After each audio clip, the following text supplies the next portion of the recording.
how billionaires make their wealth disappear legally. Picture this. You wake up tomorrow to discover you've inherited $50 million. Life-changing money, generational wealth, the kind of fortune that should secure your family for decades to come.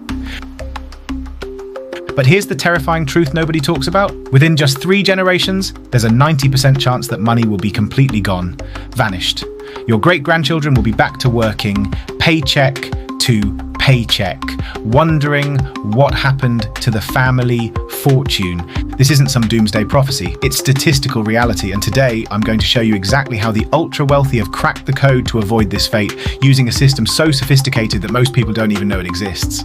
Let me take you to a modest 5-story building in the Cayman Islands. It's called Ugland House, and it doesn't look like much, but here's what will blow your mind. In 2020, over 20,000 companies had their registered office at this single address. Bernie Sanders tweeted what we were all thinking. That's either one very crowded building or a phony address used for one purpose, to avoid paying taxes. Barack Obama called it the biggest tax scam in the world. But here's what they're not telling you. This isn't a scam. It's a feature, not a bug, of a global financial system that the wealthy have spent decades perfecting. A system worth over $10 trillion, more than Japan's entire GDP, sitting quietly in jurisdictions most people couldn't even find on a map. And you know what the most maddening part is? It's all completely legal. Let me tell you a story about 2 fictional millionaires that perfectly illustrates how this game really works. Meet James. He lives in New York, earns $1 million a year as a CEO. Sounds pretty good, right? Here's his reality. His employer reports every penny to the IRS, withholds taxes before he even sees his paycheck, and he watches nearly half his income disappear to taxes before it hits his account. He's trapped in the traditional system where everything about his money is visible by default.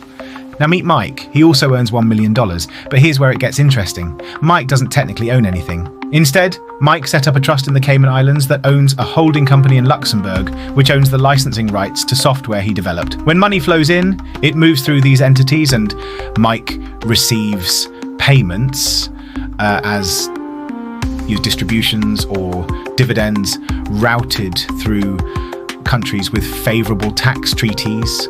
The result? Mike decides when and how he gets paid. Mike controls his tax burden. Mike owns nothing, and that's exactly what makes him powerful. This is the difference between being rich and being wealthy. Rich people put their names on everything. Wealthy people take their names off everything. Want to see this system in action on a massive scale?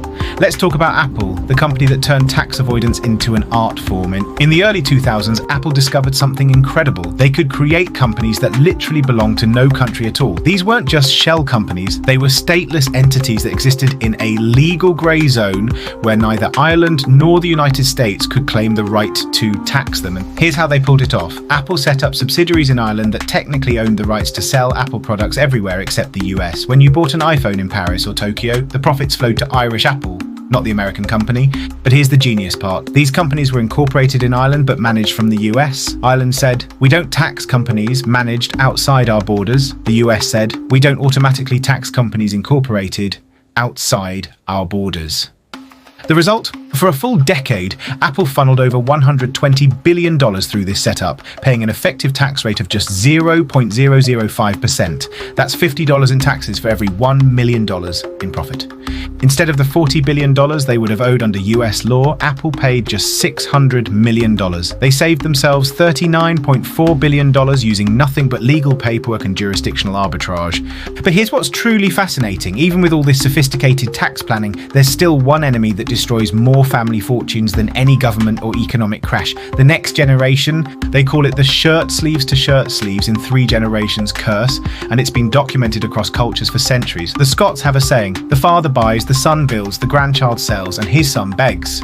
The numbers are brutal. 70% of wealthy families lose their wealth by the 2nd generation. By the 3rd generation, 90% is gone. Think about it. The 1st generation works obsessively to build wealth. They understand sacrifice, discipline, and the value of every dollar. The 2nd generation grows up wealthy but still remembers the stories of struggle. They might be softer, but they generally respect the money. Then comes the 3rd generation. They've never known anything but abundance. They have no idea what it took to build the fortune, no understanding of how quickly it can disappear, and so they invest recklessly and make decisions that would horrify them. their grandparents.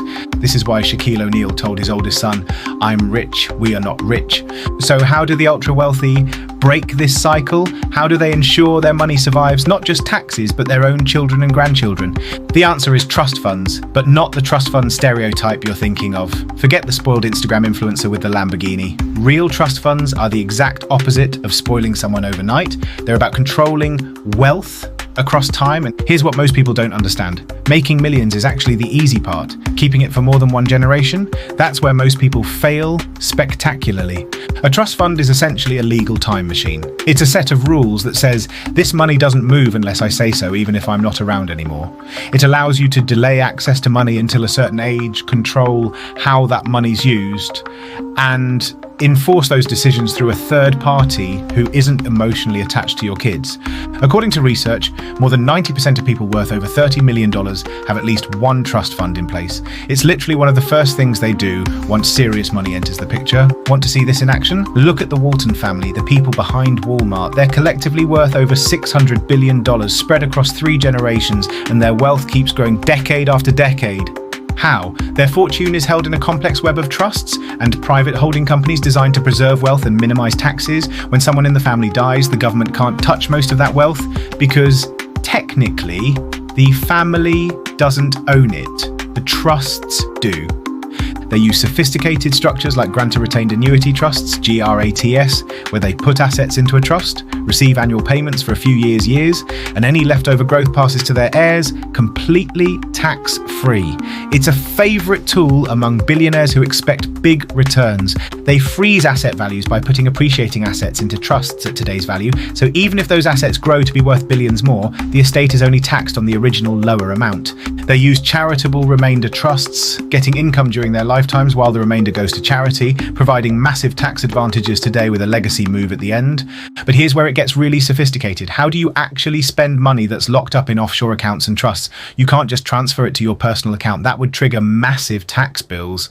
The answer is brilliant in its simplicity. You borrow against it. When Apple needed money to spend in the US, rather than pay taxes to bring their offshore profits home, they borrowed against them. If you've got billions sitting in offshore accounts, you can use those assets as collateral and take out loans at ultra low interest rates.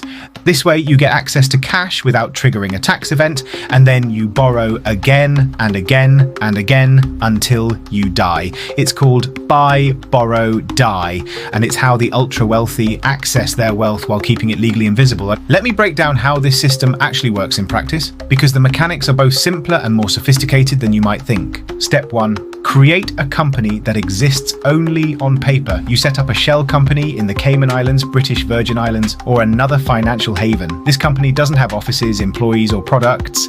It might just live in a filing cabinet at a law firm, but legally it's real and it can own things. Step 2. Let the company own your wealth. Instead of putting your name on the mansion deed, the company owns it. Instead of opening a Swiss bank account in your name, the account belongs to the company. You don't own the yacht, the art collection, or the intellectual property, the company does. Step 3. Add a trust to seal the deal. The company that owns your wealth is then owned by a trust based in an entirely different country, and the trust isn't in your name either. You're just the beneficiary. You get to live in the house, sail the yacht, use the jet, but nothing is tied to you directly. The result? A $150 million super yacht owned by a company in the British Virgin Islands, held by a trust in Jersey, managed by a nominee director in Panama. Your name appears nowhere in the chain of ownership.